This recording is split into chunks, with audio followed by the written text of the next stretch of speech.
Hi, everyone. Welcome back to Life on Fire. I hope you're having a great day. I'm going to be speaking with Amy Millie today. She's a cognitive behavioral therapist, and we're just going to get right into it. I hope you enjoy. Can learn lessons from anything. And so actually there's a psychologist, or was he a psychologist, Joseph Campbell. Have you Mhm. heard of him? No. And he spoke about something called the hero's journey. And he was speaking and he came up with this theory called the hero's journey. And it relates to men, a lot of the times men. And in cartoons in particular, like action cartoons, there's always a journey that it starts with, like, a hero who's a kid, like Superman or Spider-Man or whatever, whatever Yeah. they start off as little, like, kind of nothing people. Mhm. And and then something happens, and there are these, you know what, let me I want to get it, because I want to get it right. And so I need to look up the steps of the hero's journey. But in a film, it's like they start from nothing, and then they sort of go through struggles, and then they meet a guide or a mentor. And it happens this way in films, like every film, Yeah. in every action film, or every cartoon type of film. And I'm terrible at explaining these things, and No, I I don't. know exactly what you're talking about because like I watch a lot of anime, and in every single anime there's always that character who is either abandoned or loses a loved one, and Right. then they're like put through these tasks, but they Yes, that's still it. show up every single day and they say, no, just because I was dealt these hands doesn't mean I'm going to take this as a negative. And they keep Yes, pushing and pushing, and then at the end they turn out to be this great person because they've taken everything and seen the light in every situation. And I think that's also why maybe I grew up the way that I did, because like I watched a lot of anime, and so like these stories that they would constantly go yeah, through, I'm like, okay, if somebody can go through that tough thing, then so can I. yes, for sure, absolutely. And that's exactly what it is. And oh yes, okay. Can I go through the hero's journey with you? Oh I've got yeah, it of here. course. I just want to talk you through the steps, right? So, because this relates to people as well. This guy Joseph Campbell says it's like men, but I think it's the same sort of for women sometimes as well. They have a journey in life if they choose to see it that way. And there's a stage one, which is the departure. During this stage, the hero is preparing for his quest. There's always a quest, right? Always a quest. Always a quest. And then stage two is the initiation. So it begins as the hero crosses a first threshold, and then it ends as the hero begins the road back. And then stage three is the return. The hero begins the road back, and this stage continues through the end of the story. And then the journey steps, they have a call to adventure. And then generally they'll refuse the call, right? Like, let's think of a let's think of a cartoon type of anime type of film where this happens, right? There's a call to adventure. There's, like, a problem or threat that interrupts the hero's life, everyday life, which is Well, there's is there's like one that I can think of. It's called yeah, Naruto, and this one guy, his pretty much rival, yeah, um, he cares about him and sees him as a brother, and then this other guy named Sasuke turns out to be, he says, I can't be a part of this village anymore. I need to find my own way. And in doing so, he leaves, and then Naruto feels like he's lost his brother and he doesn't want to give up on him. So he does everything he can to get stronger and find a way to bring him back. amazing. That's it. So is that the call to adventure? That's the problem or threat. That's the problem or threat. And then we have a refusal of the call, like you said, like initially the hero is hesitant to embark on a new journey. Mm-hmm. And then And then there's something called the supernatural aid, and someone they look up to helps them find inspiration to start this journey. And I know this sounds a bit strange, but it really does happen in people's lives. Like I think this has happened in my life, and I've seen this happen on other people's Oh, journey. I 100% agree. Like I have, yeah, like I go out on these things and then I found mentors in my life, people that I look Yes. up to. Like I have really close friends and I would call them like father figures. Like they're 60 years old and I still talk to them to this day. They call me all the time and they check in on me. And they've taught me so many amazing lessons. Like if somebody that is older than me wants to give me any type of information, I'm just sitting there open-minded, ready to listen because they've already lived their life.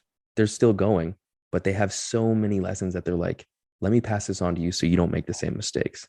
Yeah. Yeah. And That's, I'm just like, yes, please, absolutely. Give it to me. and you know what? It's even younger people as well. Like I always used to think this as well. Like I always listen to older people, everyone, older or younger, you Oh, know. for sure. And that's what I found. Really, that's what I've found. That's what keeps me going. That's what keeps me motivated to do what I'm doing now. Anyway, we've gone off topic from the hero's journey. I won't bore you with the rest of it, but it's very interesting. Yeah, no, no, I'm not bored by that at all. I find that very interesting. All these trials and tribulations come with it, with the journey, and then by the end of it, they come out stronger. They find their purpose in life. They know their purpose, even though this has been like a wild journey. They learn about who they are in the process. I think a lot of people don't see that as like when they're going through life and whatnot, they don't exactly see that I'm building my character right now. They think like Mhm. some people, like I'm sure you have a lot of people that reach out to you as well. Like I've got some people that reach out to me and I'm always like shocked at how some of them don't see, I don't know, how grateful they could have life. And all I hear every in these messages is just like negative after negative after negative. And if somebody does that, I usually try and call that person. And I'm like, how are you taking all these things? Why are you looking at it in such a negative way? I was like, this situation that you told me about, like, this is tough for sure. Like, but at the same time, like, can you tell me anything that positive that came from this? And then they don't see it like that. And then they just say, like, no, like, it's just my life's horrible.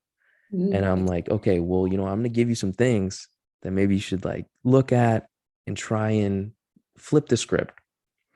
But I know it takes time. Like, obviously, you can't do that overnight. Yeah, it takes time, and it takes time, but it also takes a dedication to want to, because when we are in that place of all of these things are happening to me, it's so unfair, life's so unfair to me, we're in a state of we're in this sort of victim mindset, right? And we're like, everything's happening to me and I need someone to come and save me, I need someone to come and rescue me and do it for me. And I've been there, I've been in that place before, and it's really hard to come to the realization that no one can actually do it for you. Like no one can do it for you, no one can get into your mind and do it for you. You have to do that for yourself. Yeah. And I swear these 5 words changed my life when a psychiatrist said to me, your life is your responsibility. Your Hmm. life is your responsibility. Like no one's coming to save the day, only you. Yeah. I know. Cause like I've been there too, where I was just like, man, I wish somebody would help me with this.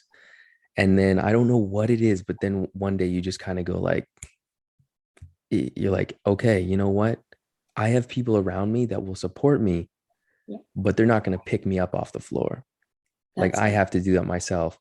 And I don't know where you find it. You just got to dig deep and be like, okay, I want this for my life. I got to break down these tasks and figure out one small thing after another. How can I get there? Yes. And and I always say, people will only change when their desire to change has actually become greater than their desire to remain the same. Otherwise, until that point, they're gonna remain. Um, they're going to remain in this state of mind, or just doing the same things that they've always been doing, even though they know those things aren't working for them, right? Yeah, and they'll continue to do it until they finally learn that lesson that they're Yeah. meant to learn. Like, yeah, we've all been there. We've all done it. We've all done it. And that's why, don't be too, and never be too critical in yourself, because we've all done it. Oh, yeah, yeah. Like we always think that like somebody else is judging us so much and somebody's probably tearing us down, but we're really the hardest critics on ourselves. Like I'm like, I look at myself in the mirror sometimes and I'm like so hard on myself, and I have to like take a step back and be like, okay, wait a minute. I'm actually okay. Like, Yeah. Do you do that, and you catch yourself in that moment yeah. being critical of yourself? Oh yeah. Like I'll tear apart like, how I look that day. And then Yeah. I was like, I probably look the same every day, but for some reason, maybe I'm just in a bad mood or my energy's low. Yeah. And then I'm just like, okay, I need to take a breath here. Like walk out, come back in, look at myself and be like, you know what? You're all right. Yeah. That's so good. And I wonder, like, how did you learn to do that? Because a lot of people, this seems like, to you and me, this is kind of like, well, obviously that's what I do. I just like weigh up the pros and cons, and like the evidence for this. But like, how did you learn to do that? Because I feel like a lot of people, struggle with even learning or knowing to do that, knowing to separate their thoughts, and that their thoughts aren't actually even fact. Oh, yeah, I know. Yeah, exactly. Like because I think it's kind of normal now to just be able to do that and pause. But I think it was after maybe I had like some of the lowest points in my life where um like with losing my dad and like losing my friends, um I think those were moments that made me kind of change and be like, you know what, I have so many other things to be happy about, that like this is just such a small little thing in my life that this has no effect on me. And Mm. then I start looking at like the other little things to be appreciative of, and then focus on those more. And then I'll like close my eyes and kind of just like have like a micro break. And then hopefully when I open them up, I'm just like, okay, you know what? We're going to get past this. Yeah, I think that's a good way to go about, a really good way to go about life. Probably why you come across so calm and chilled. It's good. It's really good. Yeah. Like when I talk to people, I always try and tell them just like always appreciate the little things. And people are like, what do you mean appreciate the little things? Like, what are you talking about? And I try and say, I was like, well, look at it like this. Like when I approach a situation now or an activity or meeting somebody, I try to relish in like the hellos or the goodbyes, like just meeting that person, like not focusing on anything else other than just getting to know that person. When I'm hiking a mountain, I appreciate that I actually get to breathe clean air. That when I'm Yes. sitting at the top and I get a sunrise coming up, I close my eyes and I feel that warmth just coming over me. And it's like a body chill. And, like I think to the moments that I'm like, you know what, hey, a lot of people can't climb this mountain. A lot of people can't feel this. A lot of people have pollution. And I don't know, then it's just like moments like that I'm just like, I'm grateful. Like I am very lucky that I get all these things. Very lucky. And we underestimate it. We underestimate how much, we need to be appreciating every single thing, because what we do, we're so quick to complain. We're so quick to complain, or well, I don't know, but especially over here, in the UK, it just seems to be a natural way of life. Like the first thing we do is kind of complain. Why do we do that?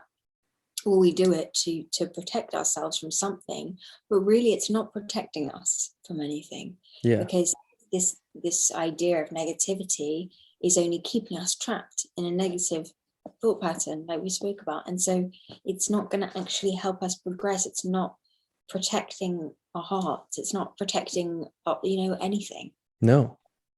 And I feel like the more you do that, the more like, I don't know about you, but like I believe in like people's energy and things like that. And just surrounding yourself with that kind of like vibe pretty much.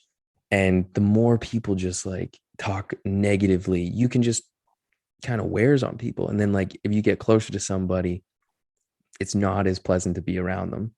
Yeah.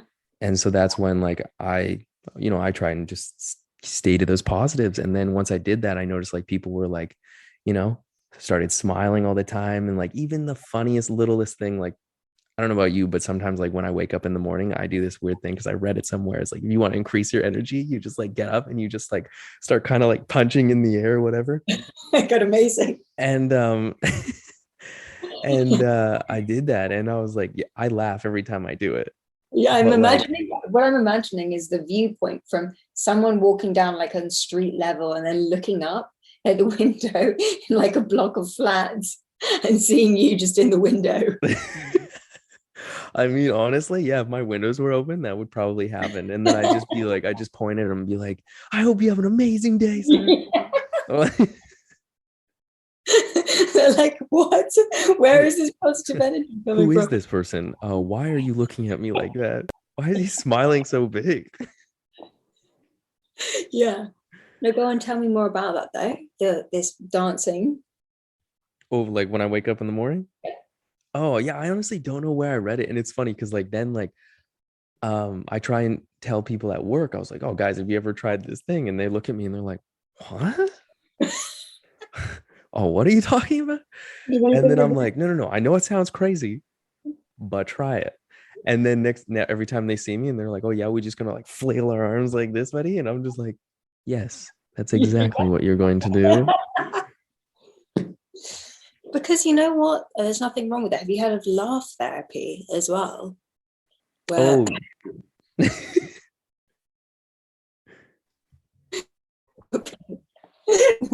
where people force themselves to laugh.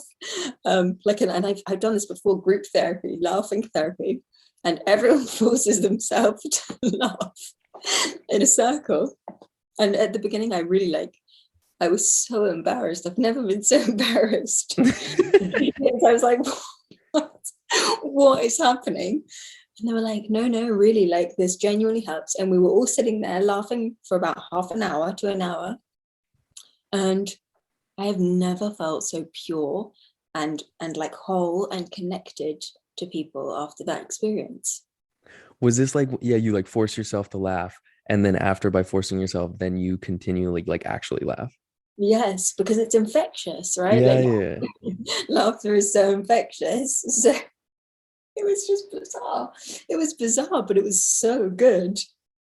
Almost like a form of trying to get over something. Like if you're trying to laugh about it and then you maybe have a negative thought that you're almost like that, a different way of how they've changed like PTSD, Mm-hmm. where like they've taken like drugs pretty much to try and get you to think of something in a different way.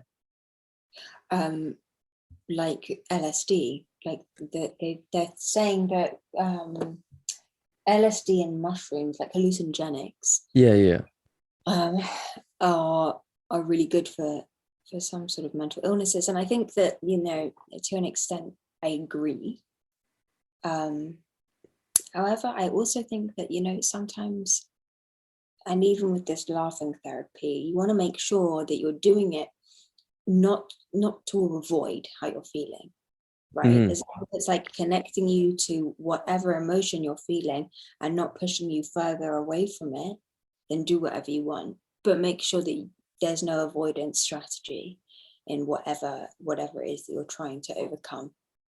Yeah, because like I always say, like, are you actually healing from this, or are you like avoiding it? Like you trying to push it away, or are you actually healing? And you know what? It's the hardest thing to answer that question for yourself. Like when I answer that question for myself, um, for example, when I was vaping, right? Like if I'm being completely transparent, I was like, are you vaping because it's just comforting, or are you vaping because you're lonely and you're trying to Mm. avoid feeling that? And and I looked at myself in the mirror, and it was such a hard thing to admit to myself. So hard to admit things to ourselves. And I was like, yeah, that's what I'm doing. That's what I'm doing. I'm trying to fill a void, even, you know, and we've got to be honest with ourselves about these things. Like I've learned through being vulnerable, through being transparent with others, it helps other people. Like it really sort of is quite a healing way to go about life, because then other people feel comfortable talking about, and everyone's going through something, really. Oh yeah, I think that's like one of the biggest things, the connection part, is Yeah, because yeah, like if you can't a lot of people, if they can't relate it to somebody else, then they think like, oh, you know what, I'm the only one dealing with this, and then they're reluctant to try something new, or yeah, maybe push through like the boundary that they were having. yeah, Because like yeah, like I've been there where like I don't want to admit things to myself, and then like I thought, I was like, oh, you know what, I'm healing from this for sure, and then something triggers me, and then I look at myself, I was like, I did not heal from that at all, I just pushed that down. And then you got to go back to that drawing board and you're like, okay, what can I do to get around this? yeah. But And then what do you do to get around it? uh personally, I think about it constantly. I Yeah, try and yeah, break it down to the smallest thing, and then I usually try and write it out now. yeah, And like I write out what thing was making me feel the worst, what was making me feel the best. And usually after I write it out, or like think about it in some way, maybe even draw a picture about it and just get my emotions out there, then I usually feel better about it. And then when that topic comes up, I don't feel as weighed down from it before. Cause like I've always, I don't know if I read this or it was like something that like I heard, but it was like, if something is brought up that you've had in the past and you cry about it or tear up about it, you're still holding on to like all that emotion. Even if it was something that like passed a long time ago, it's yeah, still something that you're holding on to, and like a lot of feelings are there and you're not dealing with it. for sure. And also, because when there is a strong emotional attachment to something, that can even be a memory. Right? If we still have a strong emotional attachment to a memory, we're always gonna be holding on to that in some way. So Mm-hmm. we need to learn, sort of as it happens, to process the emotions, so that I might still feel sad about it if I look back 10 years later, but it's not going to completely like break me down, tear me apart, go back to square one. It will just sort of, there will be emotions there because there is an attachment there. There's a strong emotional attachment that is just stuck to memories. Yeah. uh, but we need to learn how to process these things as they're happening, rather than actively just shoving it like under the carpet, which is what we do, because it's the easiest way to do it. And sometimes we don't know how to really manage our emotions, because a lot of the time we don't feel safe in our friendship groups, at home, even with our partners. Sometimes we don't feel safe to be fully vulnerable and open up. Yeah, and I think a lot of people push it down because they don't know how to deal with it right now. So maybe they're hoping that like they can deal with it later, Yeah, and then it will just manifest and it will come out and you'll be forced to deal with it. yeah, yeah. Like what are some things that you would recommend to somebody? Who is struggling to cope with things. Yeah, let's say like a trauma from like a past relationship, and like they kept like, yeah, so they're having a trauma from like a past relationship, and they don't know how to put themselves out there to another relationship. Here's the thing, with our previous relationships, when we're looking back on a previous relationship, we can know it's ended for the right reasons, and there are always reasons as to why we have broken up with someone. But we forget about those reasons, right? Because we start idealizing and idolizing the past, and fantasizing about our previous partner. And we start thinking about all the good times. We'll romanticize about the past and about all the good times, and we'll forget about what really caused us to break up with that person. So I think the first thing we need to do, if we can't move on from someone, and we can't move on even though we really want to meet someone new, is, yes, we may have dealt with the emotions that came with the breakup, but have we really let go? Because letting go is the hardest thing to do in any process of a breakup. The actual letting go comes last, and that requires us to be super compassionate, forgiving, accepting of ourselves and the other person, accepting that we cannot control what is out of our control, and being really honest with ourselves about, did this bring up some kind of fear of intimacy for future relationships, and is it serving me? Is this fear of intimacy that I'm carrying around with me, is it really benefiting me in any way? And I think we can figure that out by finding out what we value in life. And if we value things like connection, for example, then a fear of intimacy is not going to help us reach that goal, right? Right? Did you get that? I did. Yeah. Sorry, Yeah. my camera didn't seem to be working on the other one, so I just had to switch to this one. Okay. So yeah, this fear of intimacy, a fear of intimacy is not going to help us reach our goal of connection if that's something that we value. So we need to really be, we can't run from someone. Don't try and jump on all the dating apps just to ignore how you're feeling. Like, if you're still struggling, I would highly recommend removing yourself from the dating apps, because it's only going to create a vicious cycle in your head anyway. Oh, yeah. You're Like, only going to be thinking about your ex and how it's not that person and comparing them. And it's not fair on the other person as well. yeah, because if you're in that healing stage and you try and get out there to somebody else, you're going to put that other person right back in their healing stage because you're not ready. And then you're just transferring all of these feelings that you had from the past relationship onto this one, trying to make it into the old one. Yeah, exactly.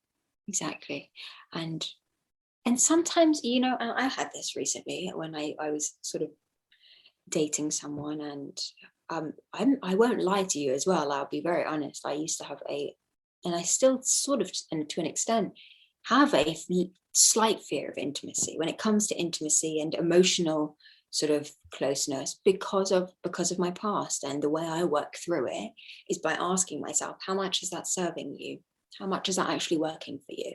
Avoiding connection to people because look, like, you value connection at heart, you value this like deep connection. So yeah, maybe you've just been with the wrong people in the past, and it's this way of self-soothing in a healthy way, rather than being blaming on ourselves, which is so easy to do.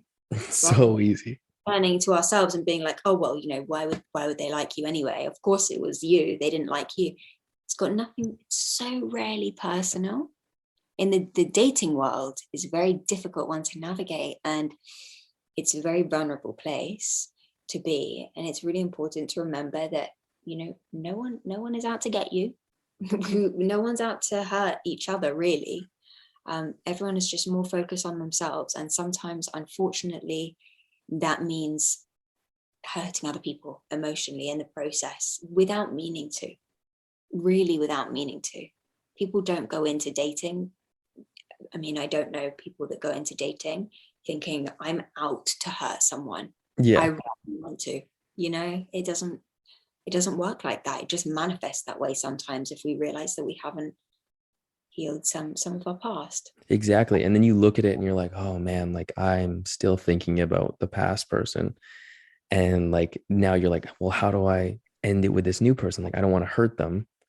But then they think, if I'm so honest with them, they're not going to believe me. Then they're just going to like, you know, so then either that's how people usually end up ghosting. Oh yeah. Oh Uh, God, yeah.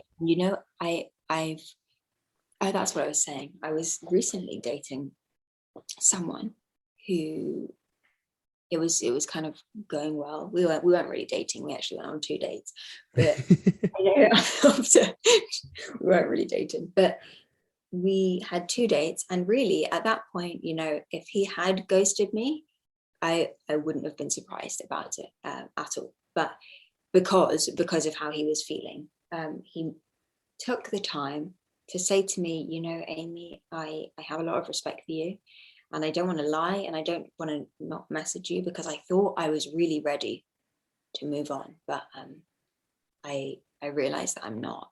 And it's such a shame, because because I value you and I respect you and I care about you and all these things, and I wish it could have worked, but it can't. It is, in short, that's what happened. Mm-hmm. And you could see in his face, because it was sort of a video, he sent me this in a video, and he was nervous because of past experiences. And it made me sad, because it made me think, I know how a lot of other women would have responded to a message like that, because I said to my friends, how would you have responded to that? And they all said, they were all like, he's just sugarcoating, he's just being nice, he's saying all of, and I was like, maybe, but you know what, it's not beneficial for me to think like that. Exactly. It's You never know. You never know. Maybe, but either way, I'm gonna take what matters in this situation was the respect, number one, that he Oh, had, absolutely. Yeah. even if it was a lie, even if the whole thing was a lie, the respect that he took the time to do that, to send that message when he really didn't have to. That's the way we can sort of navigate in a better way, rather than thinking, oh my god, it's all about me, it's all personal. It's really nothing personal. It's not. Even if someone just isn't attracted to us, that's nothing personal really either. That's like surface level. Yeah. But it's not what really matters. I know. And that's the crazy thing about, like, yeah, with breakups these days, like, yeah, personally, what that guy did was awesome. Like the fact that he actually gave you that, because a lot of people don't do that these days. Yeah. But yeah, what you're saying is, it's so funny how people will be like, no, he's a piece of shit. Yeah. Oh yeah. But like, Oh yeah. yeah. And then no matter what, somebody was going to see it like that. But like the fact that you took it as like, no, this guy actually reached out. He said it in a nice way. And there might be times that you doubt it and you're like, oh, you know what? Maybe it wasn't that. But that's just ourselves, just giving ourselves being so critical. That's it. Bear with me 1 second. My thing is just out of battery. It's going to die in 1 second. Let me just get the charger. Okay.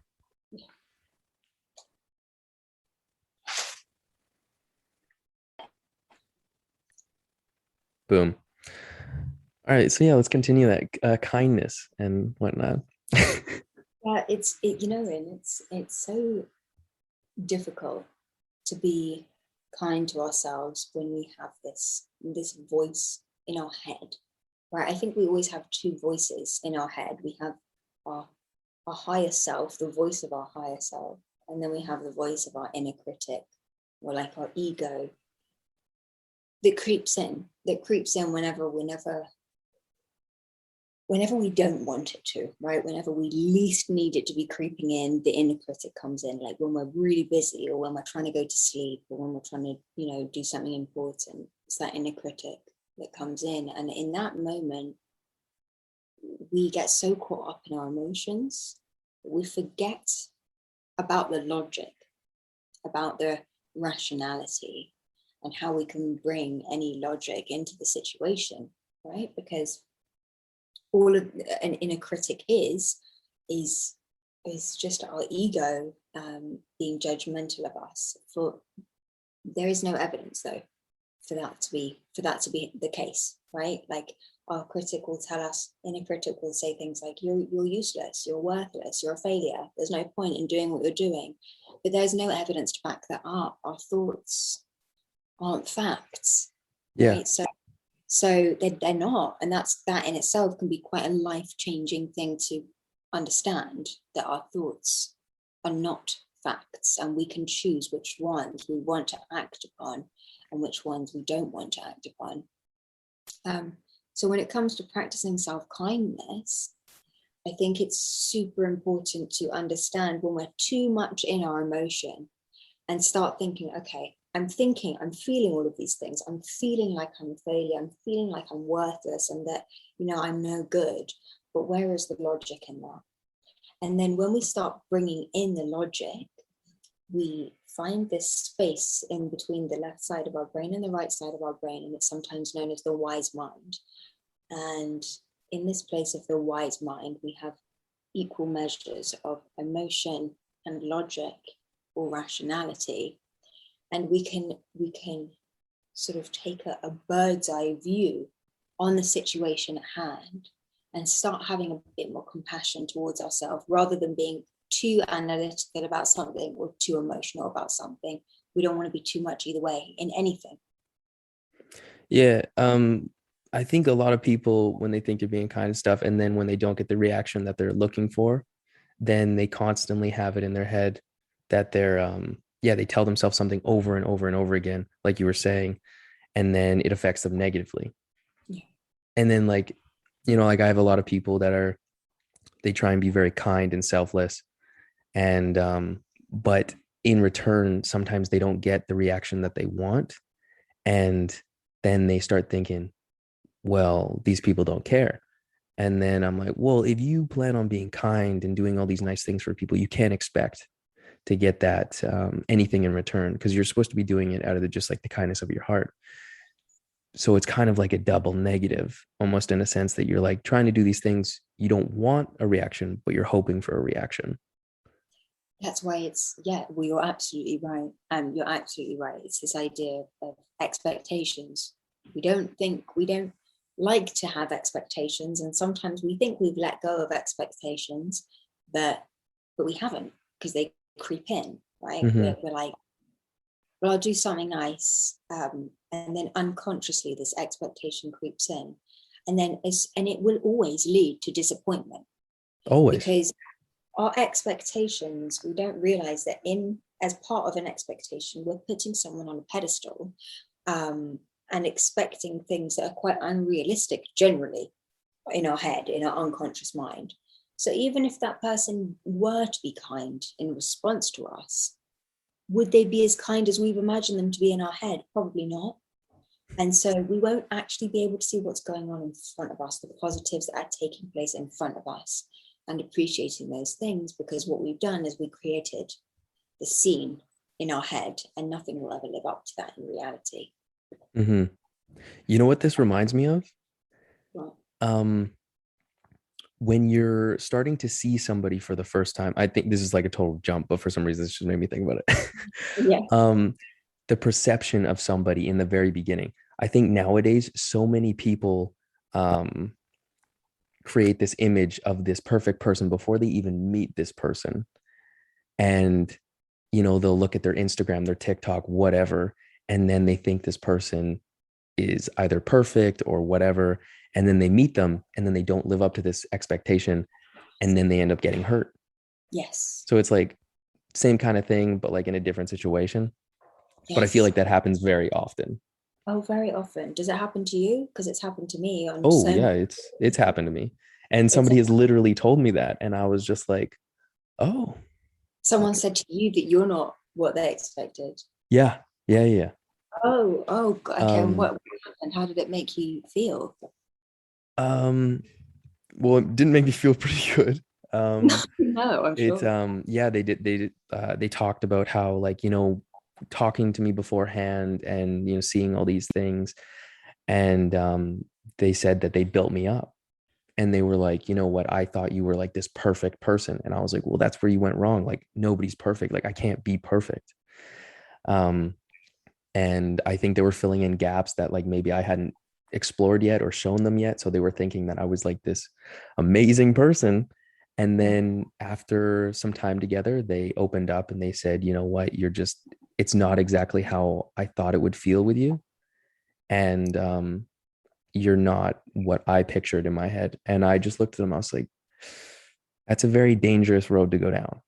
Yeah. um, because that's where I think all the social medias and things is dangerous. Like, if I meet somebody, I try not to look at any of their socials until I actually get to hang out with them, Mhm. because I want to build these connections just genuinely, like meeting them, seeing how they react to questions, not trying to place these, you know, Exactly. random things in my mind. And it's a shame in a way, because you don't, like, it may not have ever worked out with this person, but it's so sad how a distorted image in our mind stops us from appreciating what is right in front of us. Mm-hmm. um and this is because I recognize on my videos sometimes, that a lot of the time people will only see sort of the good moments and the good times. And when I'm in my like work mode. Yeah. So I realized at one point, I was like, people are, I don't want people to think that I'm always this perfect human being who is always knows what she's talking about, never has any problems. So this is why I started being a lot more open and sharing a lot more of my story on my social media, because I'm far from it, and I don't want anyone to be putting me on that pedestal, like you said, it's not Yeah, it's healthy. not a good place to be. No, it's really not. It really isn't. Yeah. And like, I know people always say that, like when they meet somebody, I'm like, oh, you're perfect. And like, I know it's meant as like a compliment, but it's not. It's not. No, if anything, that's just, that just shows me now when somebody says that, it's like, you're not taking me for me then. Yeah. You're like, you're just, yeah, you're creating something that isn't there. And it sucks. What do you think? Are you honest with yourself though about like what isn't perfect? What parts of you, when someone says you're perfect, what do you think in your head? Like what thoughts are you thinking? Like what they think about me. No, like if someone says to you, "Oh my God, you're perfect," what would be the instant thought going through your mind? Oh, immediately ago, absolutely not. I was just like, I am far from that. And like, I'll Oh, say that like without even a hesitation. I'm like, no. I was like, get that out of your mind. We don't, we don't. we don't go down that road.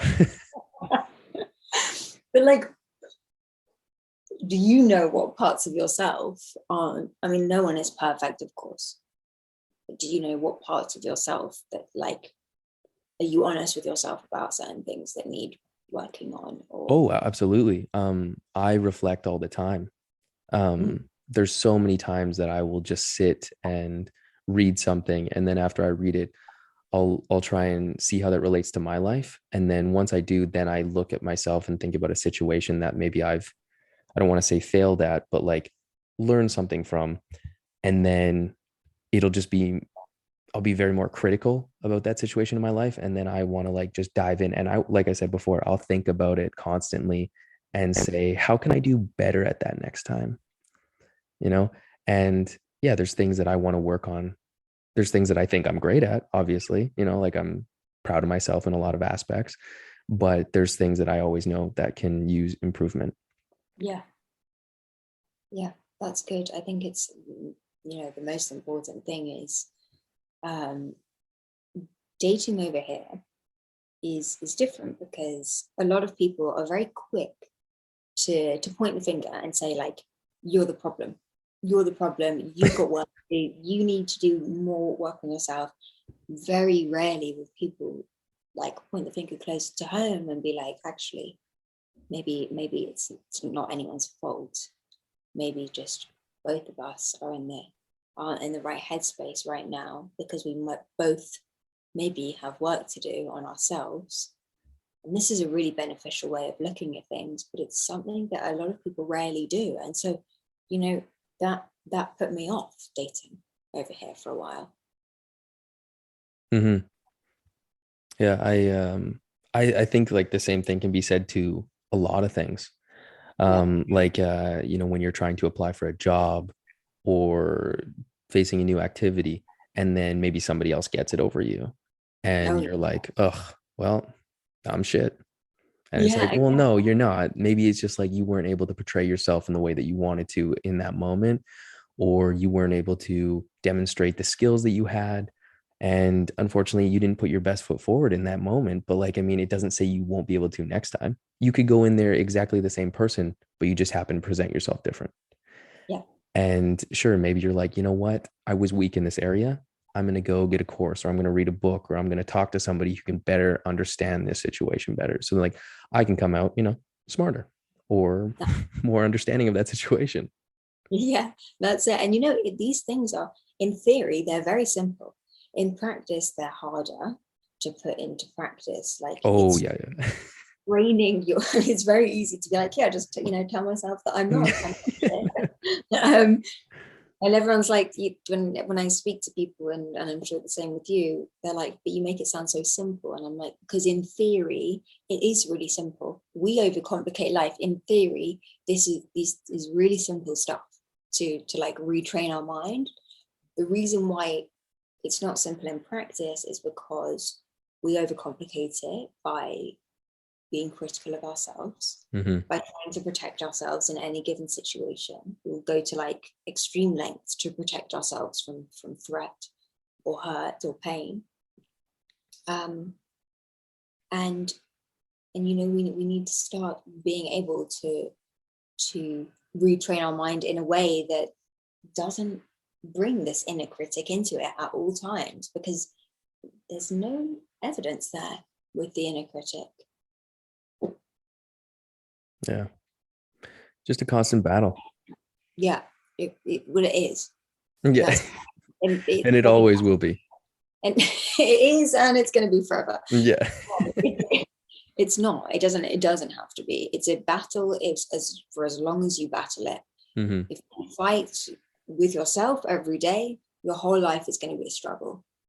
If you look at yourself as you know, everything that you do as an opportunity to learn and grow and discover something about yourself and other people, then your life will run pretty smoothly. Yeah. It's funny. Like, I used to think, you know, when I was younger, that like you get older and then you just all of a sudden start to like kind of hate your life, you know, just based on like people that I would see. And Yeah. then as you know, you get older and you start to learn these lessons and the things that we're talking about. And it makes me think, I was like, really, it's just like how you take the skills that you've learned and put them into your life. And that's kind of how you've shaped it, changed it. And it's like, you don't have to be upset for your whole life. Like, you know, it's like you can start implementing these skills and feel better about yourself. And then it's like you can wake up and be like, I'm happy today. You know what? I Yes. like my life. Yeah. I'm gonna choose to be happy today. I'm Yeah. gonna choose to feel fulfilled today. And also a good thing to ask is like, if I were to be happy today, what would that look like for me? Like what would I be doing today? If I was really happy with myself right now, what things would I be doing today? And that alone can stretch your mind and broaden yourself, right? We're generally so sort of narrow-minded when it comes to thinking about ourselves. So if we take a different perspective on the situation, if we can't find any other way out, if we say to ourselves, okay, well, if I was happy right now, what would I be doing today? What would that person look like? Like, visualize what that person looks like in your mind. And Yeah. that can be like good way to reach that goal of sort of living a more happy life. Happiness is never a goal, it's never a destination. Fulfillment, reaching fulfillment, and knowing that we are the only people who can do that for ourselves. Yeah. I've met people over my life that have always, they set out on a goal, and then as they're on this like journey, like we were talking, that hero's journey, they kind of get close or they get it, but they're never satisfied. Oh yeah. And they're like, oh, okay. And then they'll look at something else and they're like, I need to get that now. And then I was like, whoa, like, are you not going to take a moment to like appreciate what you have and what you earned during this time?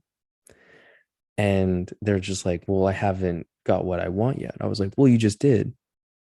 And Exactly. are you like, what? Because what do you keep running towards, or what do you keep running from, or who do you keep running from, which is yourself. Yeah, like what are you trying to prove or what are you trying to really earn within you? And a lot of them can't answer. Yeah, of course. Yeah. Of course, because it's a lot of the time, and not all the time, but a lot of the time when we're trying to seek externally for achievements, we're subconsciously and unconsciously running from a part of ourselves to fill a void, to fill a need. But really, all we need to be doing is really like looking inward and figuring out what the problem internally is for us. Like, what is the emotional problem internally for us that makes us completely dissatisfied every time, even though we're achieving things? Why isn't that good enough? And it's a really hard question to ask ourselves. Why isn't it good enough? We don't think about the why. We think about the, I just want to achieve the next thing. Yeah, from like a third party person, like looking in on that situation to other people, the way that they speak about it, it's almost like they're trying to prove something to someone else, and it's not even for themselves anymore. And like, I mean, I don't know if that's true, but it's like that's what it comes across as, like nine Right. times out of 10. And so then like you almost want to talk to them and be like, you don't have to prove anything to anybody, right? Like, But in that moment, if you did do that, or if you have done that, I can't imagine you've had a great response. yeah, yeah. No, they were definitely not accepting of it in that Yeah. moment. Yeah, because in that moment it's gonna seem really confrontational to someone who, even though you have no bad intention, and you're just like, you don't have to do that. To someone who isn't ready to admit these things about themselves, they're gonna generally find something like that really confrontational and get defensive, Mhm. right? Because what's happened is they know that you've caught them out. They know that you can see what they're trying to do, and they're probably trying to do this on an unconscious level. But you're noticing it, and they're like, I don't like this, and now I have to defend myself. This is what we do. Yeah. Yeah. It's our ego that tries to defend us all the time for no reason. Yeah. I think there was only one person that was just like, they were very open-minded about it, and they're like, well, okay, yes, I know I'm doing that, but I Yeah. just want, and then it just turned out to be because they wanted somebody to notice them. Oh, there you go. That's actually quite important. Yeah. Yeah. And I was just like, hey, I'm not saying it's a bad thing. I'm just wanting to see if you were aware of it. And then they were like, yeah, no, I know. And then I was like, but at the end of the day, did it make you happy? And they were like, not really. Yeah. And I was like, okay, just checking And I, in on you. yeah, good. I think that's the best thing you can do, is like, it's like a friend, or it's just someone who is supporting another human, right? Just to, sometimes it's not even about being pushy and trying to question other people. Sometimes it is, but sometimes it's just about being like, asking one of the right questions that can, because this person might have gone away and thought about so many other things, just tiny concept, Yeah. I think it's very healthy to have like check-ins with like people that you care about. Like Yeah. my roommate and I have check-ins, once in a while. We're just like, how you doing? Is everything okay? And then, sometimes it'll be like, oh yeah, yeah, I'm fine. But then it'll come up later and then we'll talk about it. And then we're Yeah. like, nice, nice. Yeah. Yeah. Do you properly talk about, like, do you feel comfortable talking about it to each other? Oh yeah. Yeah, yeah. I've created a very good open relationship like that, which is I think is solid. I'm very That's, grateful for it. yeah, it's quite rare. I mean, I have, in my life, people who I can have a conversation with like that. Maybe two, one person, one Really? person. I feel like they will not judge me for anything I say.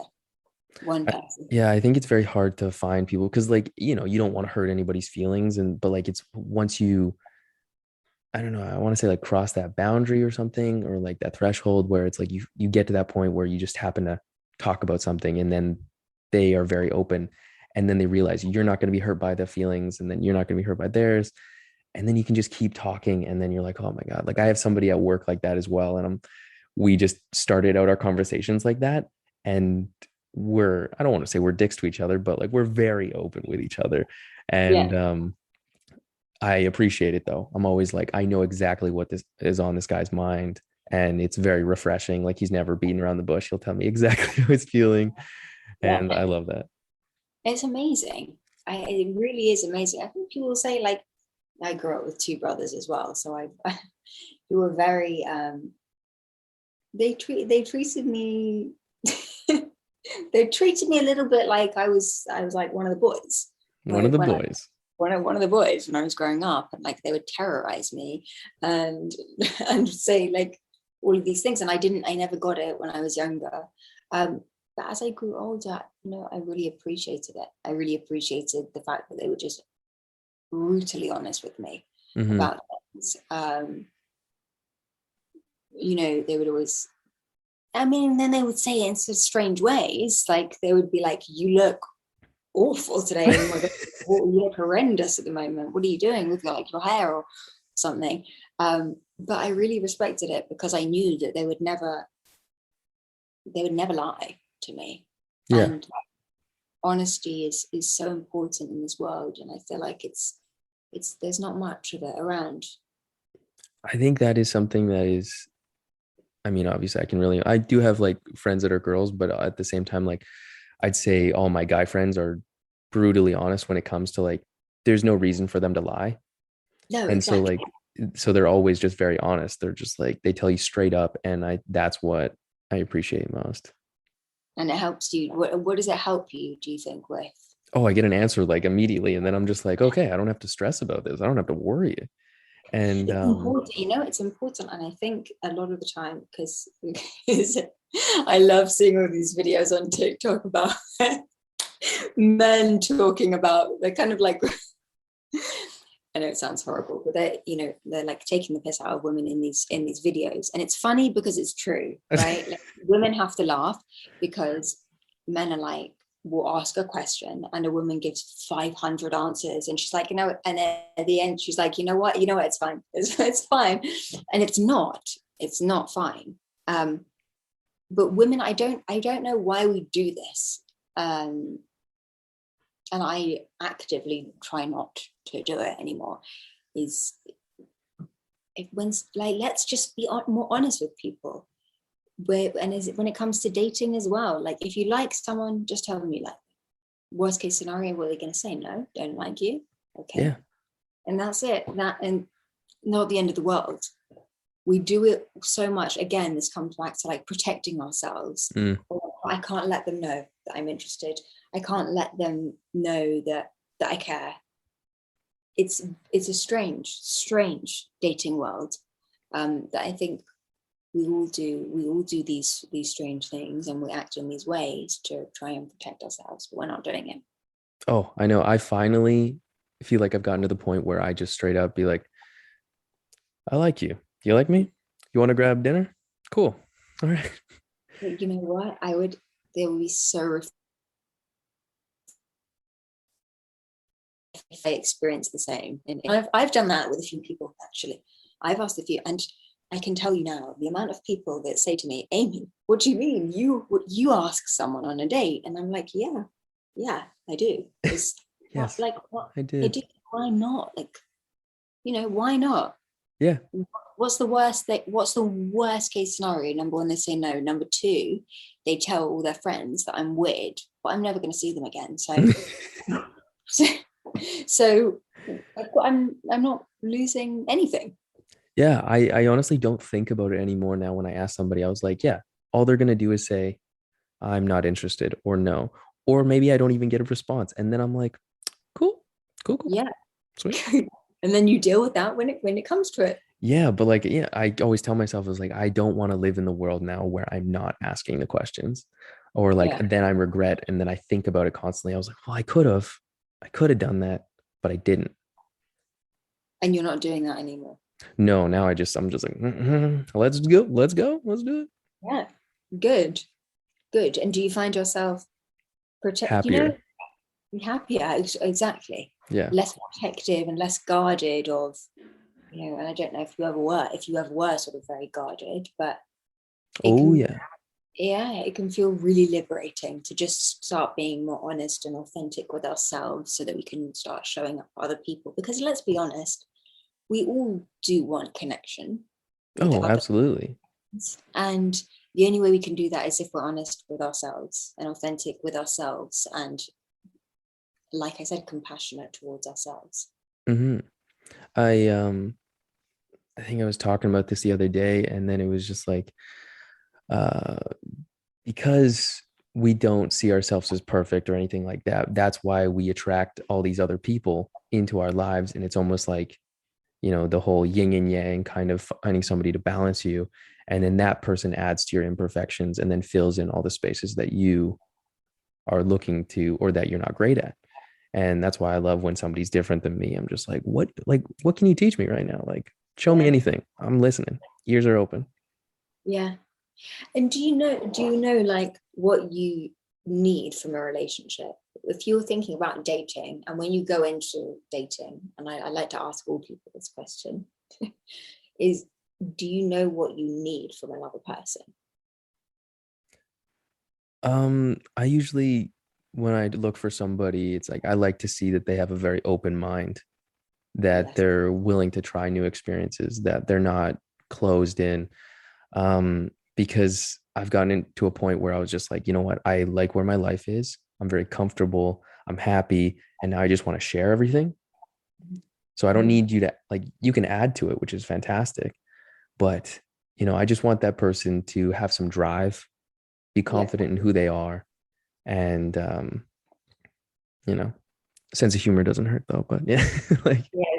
It never dies.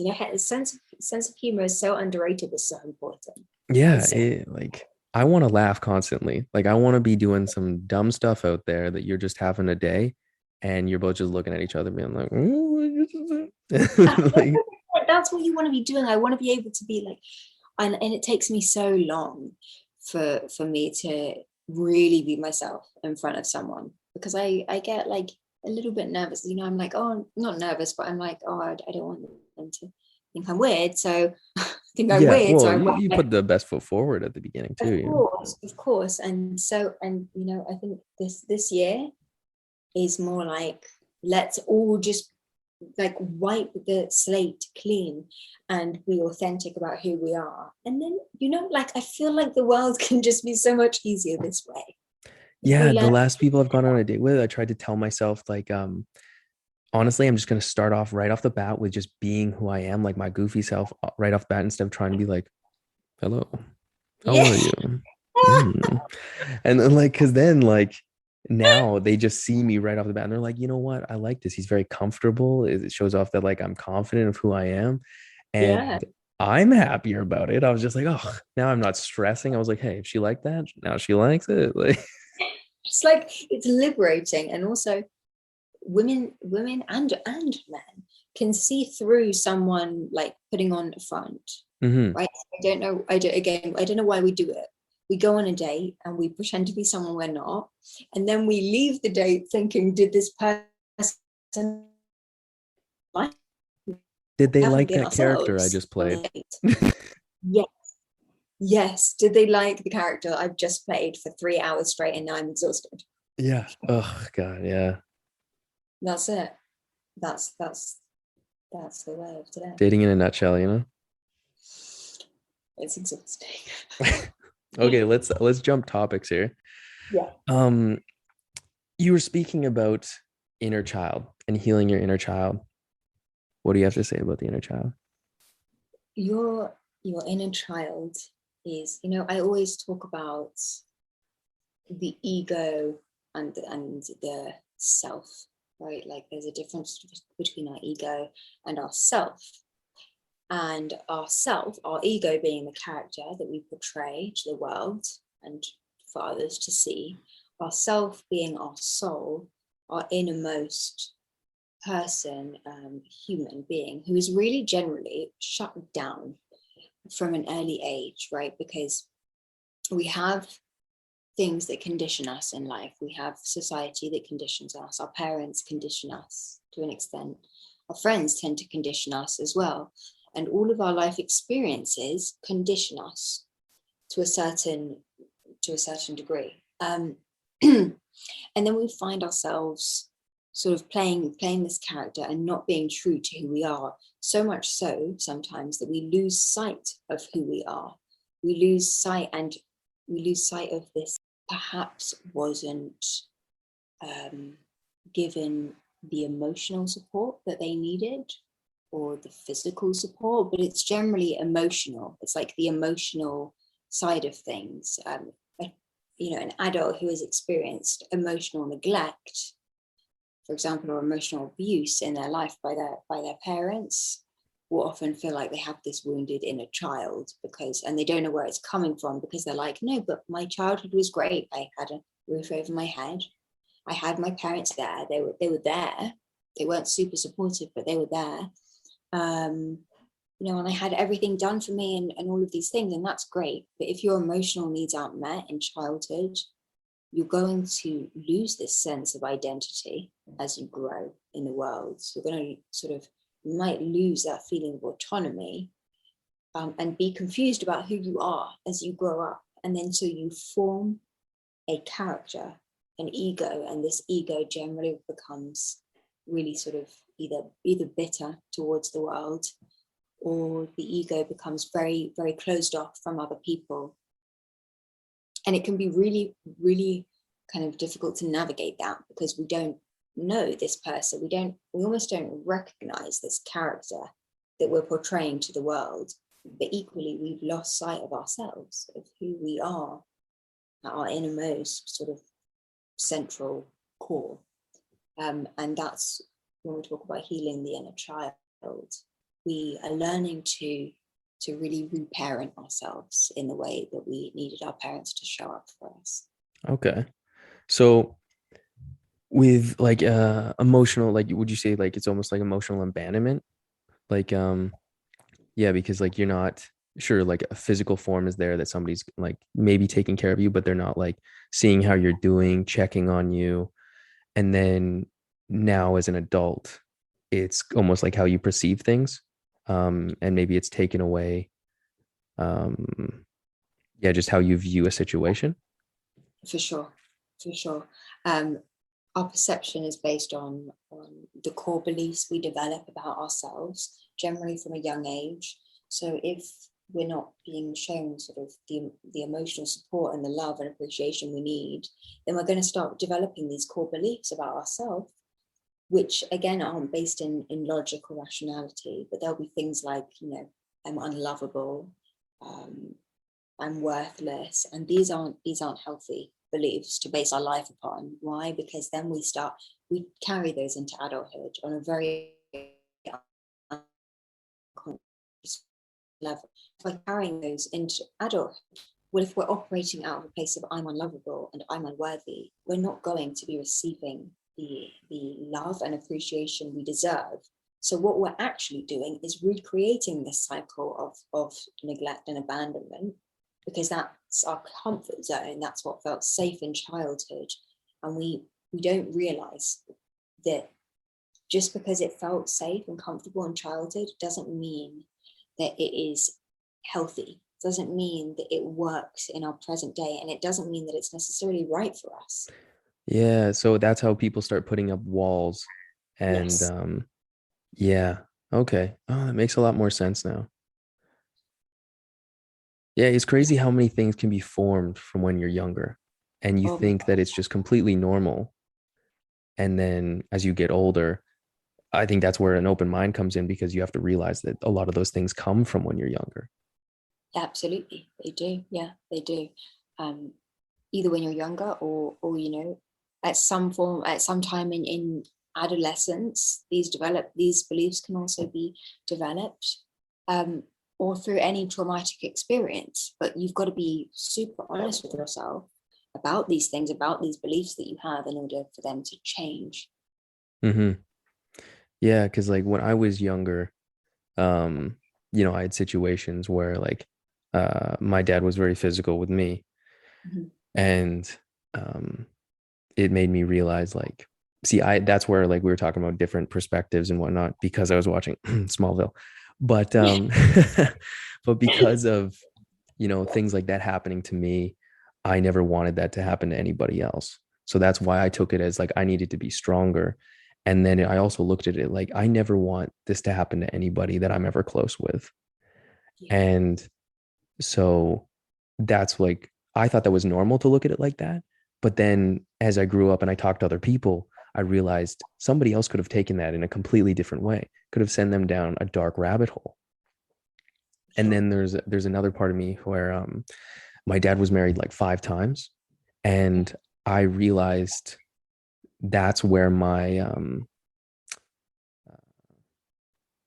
fear of like connecting with people or like being close to people, because like I didn't want to be married 5 times.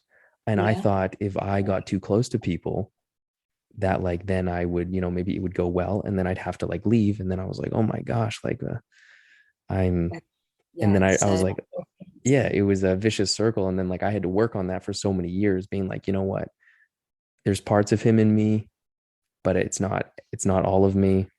And it's hard to it's like break those cycles. And that's something that like I would always repeat to myself and be like, you know what, no, I'm not going to do that. I'm going to find somebody and I'm going to work on things with them. that's it. And And when you find someone, I don't mean to interrupt you, but I just want to say that when you find someone who is right for you, you will feel safe sort of saying to them, oh, this really felt triggering for me. I'm feeling right now like I just want to like back out and put an end to all of this and like never speak to you again. And like you'll feel comfortable saying that to them, knowing that they're there to support you. You're on the same team. yeah, Yeah. and that's what's it's definitely hard to find that these days, or maybe opening up to someone to see if they are going to be like that. Yeah. Because with the culture now, it's like you go on a date, you might have two great dates, and then you end up, because there are so many dating apps and whatnot, somebody gets like a ping on their phone, or like they check their like Hinge or Tinder or whatever, and then they see somebody else like them. Oh And then God. Yeah. instead of investing this time in that person that you would do back in the day, they're like, oh, you know what? Maybe I'll chat with this person. And then already you're putting your energy into something else. You're not taking the time to get to know this person. And that person could be amazing, but now you're thinking that the grass is greener on the other side. Yeah, and it's rarely beneficial to do that. Mm-hmm. It's this greed that we have inside us, all of us as humans. We think, oh, but I just want. What if this one's better for me? What if this one's better for me? But if you've already got something good with someone, um, and you're choosing to miss that opportunity, believe me, there are like it's rare that you'll come across someone who's like really this person I have like with. So if you're missing that opportunity to be with someone else and just to go on one date with someone else, it's something that you may regret for a long time. Not you, but I mean universally, this is something that we will regret when we miss out on taking opportunities with people who are good, who we have a connection with, just because what? Just to see if there's something better. Yeah. Just to see what we even mean. We need to know what we mean by that. Like, what do I even mean by better? What have I got with this person? I've got, connection, intimacy, laughter, all of these things, peace, authenticity, honesty, trust. If I've got all of these things with this one person, what am I actually doing? Yeah. What are What's you missing? looking for in another person then? Yeah. And I really don't get it. Cause like I've fallen into that before in the past. And now I just do like, if I do find somebody wants to chat with me, I will remove all the other stuff and I will say, you know what, I'm going to run this out end of the line, see how far it goes. Yeah. And, but yeah, it's such a weird concept. I think as well as it's that we're not fully honest with ourselves sometimes about what we want, right? And I think I'm guilty of this in the past. I said I want a relationship, but then I sat down and I asked myself one day, well, Amy, if you really want a relationship, why are you not taking one person seriously? Why do you keep dating all of the multiple people, not forming any deep connections with them? This was in the past. This was, Mhm.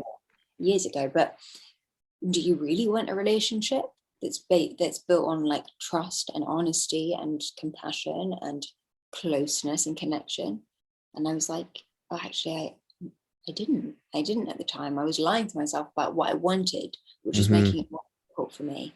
And then the more honest I became with myself, the more freeing that was. And now, like, yeah, I'm very honest with people about what I want. And I also think with the dating world, it's not about being, don't be too don't be too critical with other people, right? If they don't want the same things as you, it's nothing, like I said before, it's nothing personal. Yeah, you're probably just in a different place. It's in a different place. Like, I'll be upfront with people and say, you know, this is what I'm looking for at this point in my life. I don't really want like any games or anything casual. Yeah. And if they don't want the same thing, that's like so fine. And I think this is the way we need to be approaching dating, is that it's okay. It's okay. No one is out to get us. Yeah, don't take it personally.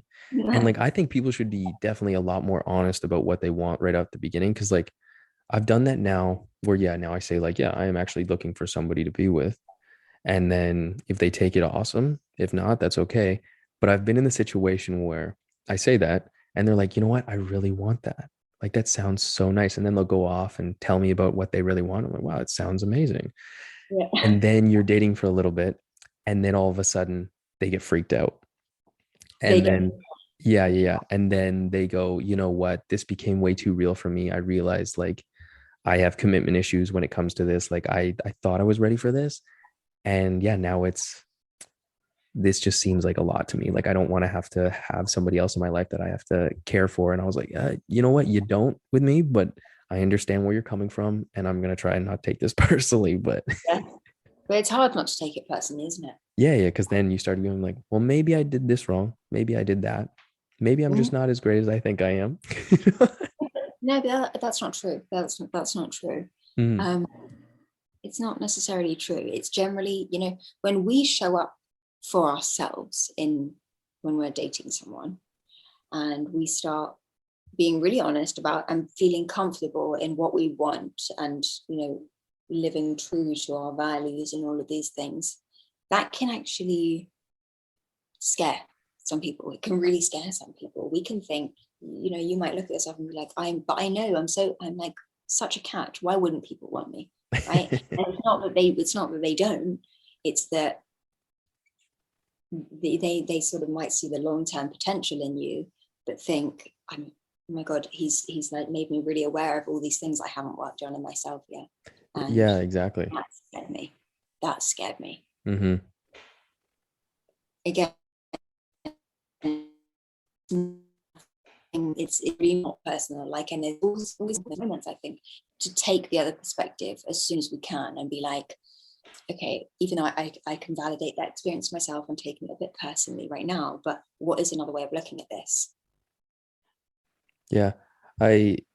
There's so many times that like, yeah, I've fallen into the trap of taking it on myself, but it's definitely something that's taken some time to just get back into like, hey, you know what? Yeah, there's other things going on. It's not just me. Yeah. What type of people do you usually deal with on a day-to-day basis? What type of people do I speak to on a Yeah, day-to-day basis? you speak with. Um, I don't know if you're allowed to talk about that. I don't know. I am allowed Okay. to. I'm trying to sort of think, because a lot of people come to me with, I'm at the moment fully booked with clients from 9 to 6 every day, Monday to Friday, and a lot of people come to me. And a lot of people say to me, I want to be the person I was before this started. And I say every time is, you probably will never be that person again. That person Mm-hmm. is in the past. That person is in the past. Life was different back then. And that's something you have to maybe grieve the loss of, let go of, process and move forward from, because you can't be holding on to things in the past like this. It's not healthy. So we find sort of coping mechanisms to just move forward in a healthy way and in a productive way in the now, which is doing, using techniques like challenging our thought processes. And it amazes me really, because I speak to people and I say, do you ever challenge your thoughts? Is this something you do? And generally 99% of the time people are like, what do you mean? What are you talking about? Or it's challenging a thought. I'm like, well, do you check if it's true or not? And they're like, no, because it is. I just know it's true. And I'm like, okay, well, tell me more about that. How do you know it's true? Where's the evidence? Let's write a list of the for and against evidence for this thought. Is it true? Is it really true? And then we realize generally, no, it's not true. So then it's sort of this realization of, oh my God, I'm just doing this to myself. I'm just torturing myself by They get in telling their head myself, about all their situations and they, yeah, yeah, yeah. It usually takes somebody else to help people realize, like, if they get too far in their head and like to like break down a situation. If yeah, like obviously, yeah, if they can't do it by themselves, then yeah, like need somebody to talk to and run through their situation. Cause I find that very helpful in the past. Like I've gone to speak with people and just to get a better clarity of like my thoughts. that's it. That's it. And it's not about, some people do, and I don't work with everyone that comes in for an assessment, because sort of some people will come in and be super keen to complain about their problems, but not to work on actionable steps to help them reach their goals. Right. So I'll say, okay, these are all the things that are wrong.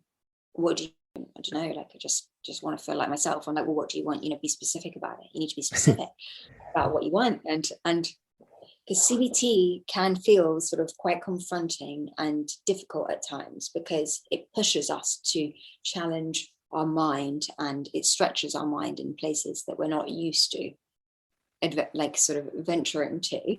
And so I'll say to them, what do you want though? We can talk about our problems and what's going wrong, but it's not actually getting us anywhere. It's not changing anything for us. And that's what we want to start doing, because we don't like feeling like this. Mm-hmm. Do you give everybody like homework that they need to do on their own? Every week, homework. And I say, and it's true, it's the most important part of any therapeutic relationship is the homework. The best progress happens outside of therapy sessions. And it really does, because all I'm essentially doing is teaching someone else to become their own life coach or therapist.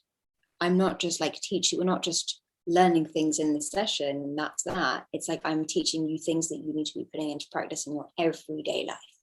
Yeah, you're bringing out the skills that they actually need on a day-to-day basis to understand themselves better. Yeah, for sure.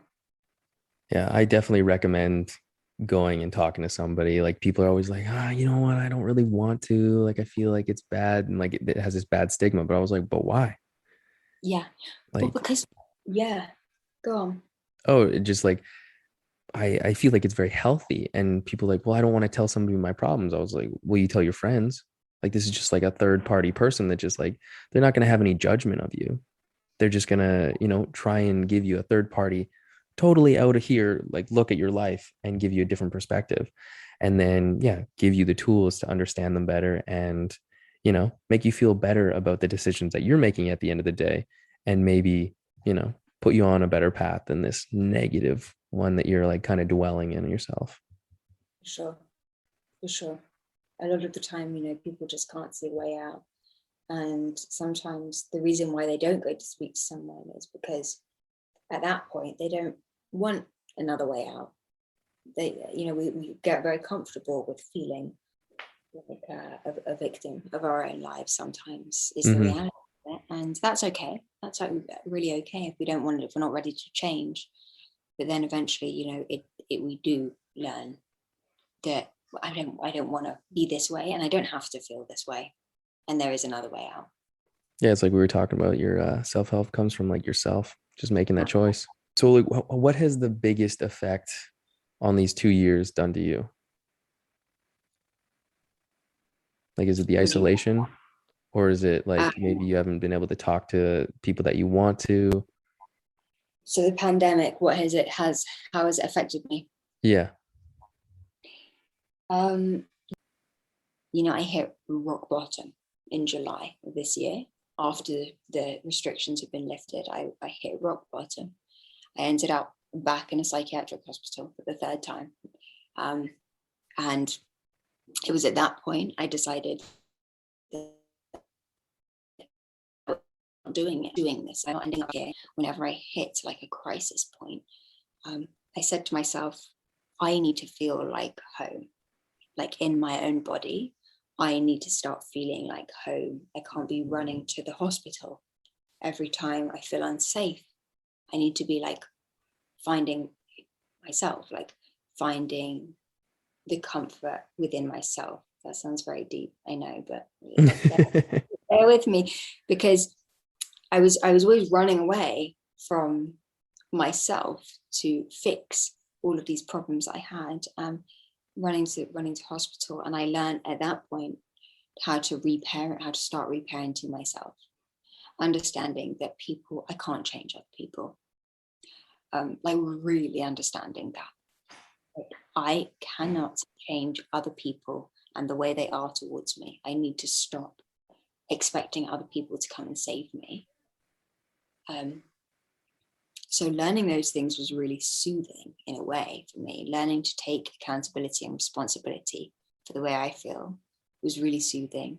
And then learning sort of various techniques, mindfulness helped me so much. Meditation and mindfulness Oh yeah. were saving grace. Do you do meditation as Oh well? yeah, all the time. Yeah, I find it Do you, very positive in my life. It's I think an easy one for people to start is like that one that's even on Netflix. I forget what it's called, something meditation, but it's got a nice calming voice and oh, Grace? Headspace. Yeah. Yeah, yeah. And I've listened to those ones, but yeah, like usually I always do it on a hike or something, and I'll sit at the top and just close my eyes, and then I just sit there peacefully. Maybe I have in music, whatever works for you, but it's just that moment that you just take some time to yourself, try and clear your thoughts, go to a space where there's nothing there, and maybe there's something that just keeps popping through your mind, and that's okay. But it's just getting a sense of clarity, and it's very nice. It is. It is. It really is. And it can be, just give it some time, be patient with it. And it's transformational. If you Hmm. are patient with it, you work with it, you don't sort of resist it. A lot of people sort of say no to meditation because they're like, but I don't want to have to think about nothing. And that's not the idea of Oh, it's meditation. so We're not peaceful though, you know? there. We're not there to try and think about nothing. That's impossible. Your Hmm. mind is thinking about hundreds of thousands of different things in every given moment, but we're learning how to just be present, because there's something I said to myself. I was like, the present moment doesn't know expectation. It doesn't know of these things. It doesn't know worry. It doesn't know expectation. Worry, which is in the past, and expectation, which is in the future. It's just right now, and it's so peaceful. Yeah. And like you're saying in meditating, like you're always going to have a thought that just randomly pops into your mind. And yeah, you can't push it out, you can't stop it, but you just have to understand that, yeah, it comes, and then just try and go back to whatever you're focusing on. Either you're breathing or maybe you're focusing on a word. But yeah, these people that think that meditation is like, no, I'm just going to go full Zen. And I don't know if you've ever done float tanks. Oh no, I haven't. And you know what? Actually, that's reminded me, because I wanted to. Oh The my God, other they're one. fantastic. Oh really? Oh yeah, my friend took me for my first time, and he was like, dude, it's like, I think it was like 90 minutes in there. And I was like, wow, it seems like a long time. And he's like, no, it's fantastic. And I was like, okay, like what are we doing? He's like, well, it's like Epsom salts. It's gonna have you float. The temperature is gonna be the same as the water in the air. And I was like, oh, this sounds cool. All right, a little hot tub in there. That's fine. Yeah. And so you get in, and then like the first 30 minutes, yeah, your mind is racing and you're just thinking about so many different things. And then after those 30 minutes, you finally calm down. And then you go into this sort of like state where you're almost like you're sleeping.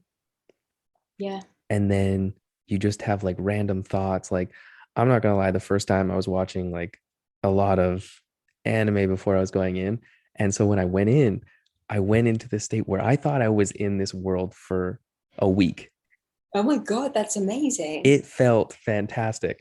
And then I come, like, it chimes you in the nicest way, just as does this nice chime in the water, and you're like, hello.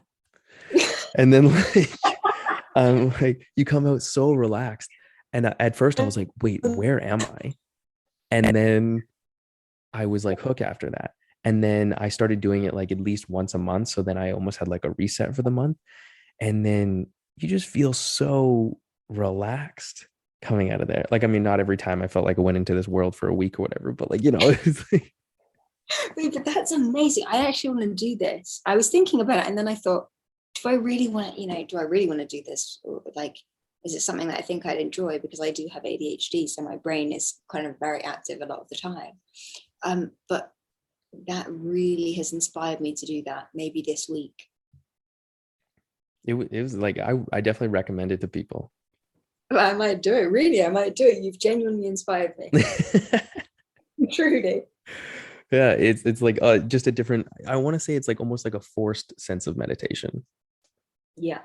Right. Yeah, Because and you're like I in. don't know if you obviously you don't smoke or anything anymore, but No. I know like people that either like smoke weed beforehand or maybe take like a little microdose of mushrooms, something to get their brain either not thinking or trying to think in a different way. Yeah. Yeah. So that they're calm. Yeah. Otherwise, they feel what? What do you feel? Enclosed. No, I because like you can spread out to a certain amount in there, and Yeah. then it's so dark that like you honestly feel like you're in space because you're Are you floating. alone? Hmm? Are you alone? Oh yeah, yeah, you're alone. You're in this like little capsule. And then if you do get claustrophobic, you can leave open the hatch. Yeah. But yeah, it's just like this pod that you get in, and then you just float in the water because there's 800 pounds of Epsom salts in there. And yeah, you can spread out, and then just like putting your hand in the water in the air, it feels the same because it's just the Yeah. same temperature. And it's just, it's a great experience. Oh my God. Was it like life changing? Yeah, yeah, the first time I did it for sure. And Yeah. yeah, now every time I do it, I always look forward to it. And there's some people who do it like, I don't know, I think they were doing it at least once a week or maybe twice a week or something. And then I was like, wow, I mean, you guys must be really relaxed. Like I'm coming in here once a month and you, you guys are just Oh, like, yeah. Yeah. I was doing transcendental meditation religiously for twice a day, every single day at one point in my life. And I was so zen out. Any kind of meditation or meditative practice can like, I was, it was almost too much. Like I was so zen out when I was doing this meditation every single day that I genuinely like couldn't focus. I couldn't function in the real world as like a normal thing because I was just so chilled. Like nothing phased me. Nothing. yeah, you almost get in this state where you're just like so relaxed about everything. And Yeah. you're like, ah, just beating off me like water here. Just no big deal. It's just mad. But then imagine living like that in your everyday life and you're trying to get Yeah. things done. Like, I mean, I feel like there's a, maybe there's a limit because like you want to be Yeah, relaxed and zen about things, but at the same time, you also want to react to some things and be like, sure, okay, I shouldn't be so relaxed about this situation. for sure. My friend just did this retreat. I think he said he did 10 days where you don't speak and you just meditate for a long periods of time. Silent retreat. Sorry? A silent retreat. Yes, yeah, yeah, yeah, yeah. And when he told me about it, I was like, wow, 10 days just not speaking. And I was like, there's a part of me that's like, I want to try that for sure. But I was like, do I really think I could go 10 days of not speaking? And then it's like constant. I forget how many times he said he meditated a day, but he said it was a lot. And he said it was a great experience and he would recommend it for sure. But I've never done that much. I've never done it, but I did learn when I was doing my meditation course to sort of try and have like practice a few minutes of silence every day. And the longest I've ever gone is about 20 minutes of silence, complete and utter silence. And it's so peaceful. Like where you're sitting or you're just like not talking to yourself. Just not, well, I mean, I usually like will talk to myself out loud. I look like a crazy person sometimes. Or like if you're talking to myself out loud or like, talking through my tasks or whatever I'm doing or giving And they myself say that's a sign of intelligence though. So yeah, talking to yourself. it's not a sign of not sleep. Okay, but I'll take that. So, and I'll sort of talk through these ideas with myself. And then one day I did just like 20 minutes of silence. And oh, it was like a gift to my body. It was so peaceful. And I think this year, you look at like Buddhist monks, they a lot of the time, they're not speaking. They're not speaking, and the reason they're not speaking is because they're peaceful. They're at peace. The people who are most at peace, I think, do the least amount of talking. Yeah, I agree with that for sure. When it comes into like anything, it's almost like you just don't have to prove anything when you're around other people, and you're like, yeah, I'm just listening. Like I don't need to be saying like I know my value here. My dad's like this. He's a man of very few words, and it sort of intimidates people, because they're like, he's terrifying. He's not saying anything. He'll say something when he has a point to make, but otherwise he doesn't. And he's sort of like me, right? We're both the same type of people in the sense that I don't like just having a chat with someone about. I'm not very good at it. I'm not very good at just having like a very casual chat about like nothing, Mm. right? Um, with someone I don't know. Like if it's someone I know, it's different. But if it's someone I don't know, like a casual chit chat is very difficult for me. Um, and he's mastered the art of just remaining silent and not feeling uncomfortable. And that's why I aim to do this year. I don't need to, we're always learning, and that's what I'm learning this year. I don't need to ramble on like I do for no reason. I don't need to be doing this. That's an art I've definitely appreciated over the years, is just always listening. And a lot of people think that's like a weakness of mine because like they look at it and they're like, oh, you don't really speak or something. And I was like, well, it's not that I don't want to. It's just that like, yeah, I'm just listening to what everybody has to say and forming my own opinion before I just randomly open my mouth. And I'm trying to get better at it as I go along too. It's just like not speaking all the time and just, yeah, being there, being present to other people. And then, yeah, when I have something to say it very calm and slower instead of like trying to be like super quick about everything. Cause like I've come over the years to realize that a lot of people think that like you're not very, I don't know, maybe well put together if you seem like you're very frantic and like quick speaking, even though I thought that was like almost a form of comedy when you just like used to speak like that. So like, Yeah, yeah, yeah. I agree. I actually think those are things that everyone can learn. Speaking slower with more purpose in your voice, in your messages, and stop trying to prove things to people. It wastes your own energy, no one else's. Yeah. Yeah. I think your actions over time will prove something to someone other than just what you're saying.